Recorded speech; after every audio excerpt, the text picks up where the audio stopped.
हाल ही में एक online teacher को जब किसी ने कहा, 2 कौड़ी का टीचर कहा तो उन्हें इस बात का बहुत बुरा लगा। यहाँ सोचने वाली बात यह है कि अगर आप वास्तव में एक महान शिक्षक हैं और अपने काम के प्रति ईमानदार हैं तो ऐसी मामूली बातों से आपको आहत क्यों होना चाहिए। इसके पीछे की असली वजह इन शिक्षकों का अहंकार, ऑनलाइन शिक्षा के नाम पर चल रहा भारी मुनाफा वसूली का धंधा है। अगर हम शिक्षा के अर्थशास्त्र को समझें तो एक ऑफलाइन क्लास में इंफ्रास्ट्रक्चर, बिजली, जगह आदि का खर्चा होता है। इसलिए वहाँ अगर 1,000 रुपये फीस ली जाती है तो वह उचित लगती है। लेकिन ऑनलाइन क्लासेस का गणित बिल्कुल अलग है। यहाँ एक बार क्लासरूम में वीडियो रिकॉर्ड हो जाने के बाद उसे एक छात्र तक पहुँचाने या 10 लाख छात्रों तक पहुँचाने का तकनीकी खर्चा बहुत कम हो जाता है, न के बराबर हो जाता है।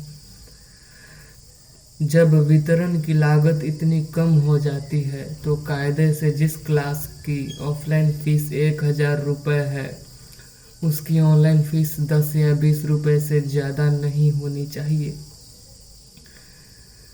जैसे कि एक छात्र अपने इंटरनेट डेटा का खर्चा खुद उठाता है तो फिर वीडियो देखने के 500 रुपये या 1,000 रुपये क्यों वसूले जाएं। ये ऑनलाइन शिक्षक यह दावा करते हैं कि बहुत कम फीस ले रहे हैं, लेकिन असल में यह भी तय लागत से कई गुना ज़्यादा है और सीधे तौर पर विद्यार्थियों से फालतू का पैसा वसूला जा रहा है।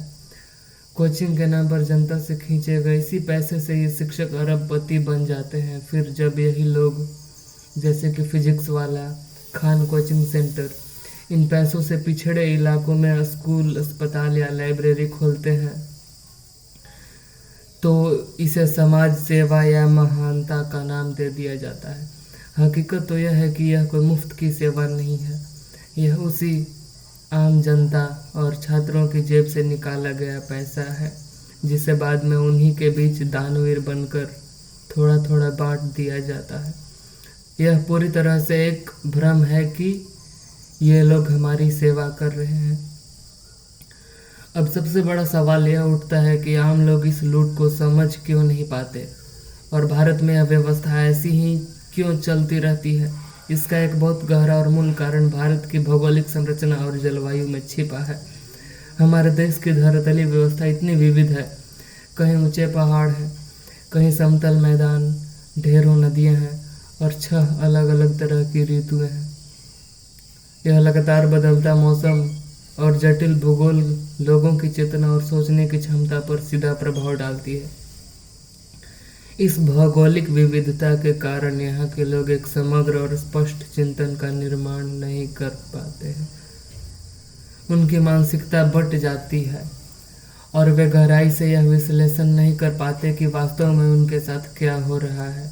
जब जनता खुद होश में नहीं है और सही ढंग से सोच नहीं पा रही है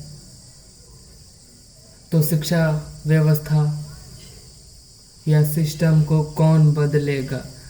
सरकार तो इसी जनता का ही प्रतिरूप है। जैसी जनता होती है वैसी ही सरकार बनती है।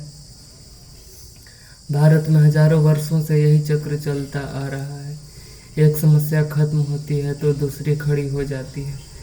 इसलिए अगर भारत का वास्तविक विकास करना है और इस भ्रष्ट व्यवस्था को जड़ से उखाड़ना है तो सबसे पहले इन सभी कोचिंग संस्थानों को पूरी तरह से बंद कर देना चाहिए।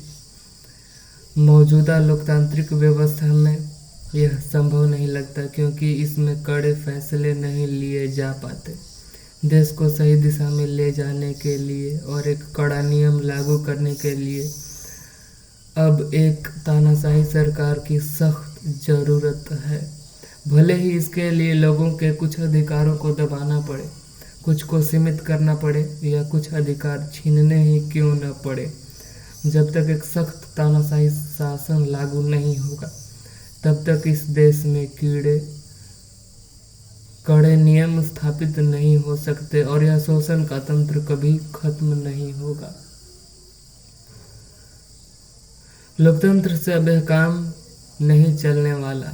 सत्ता की बागडोर एक सख्त नियंत्रण में होनी चाहिए।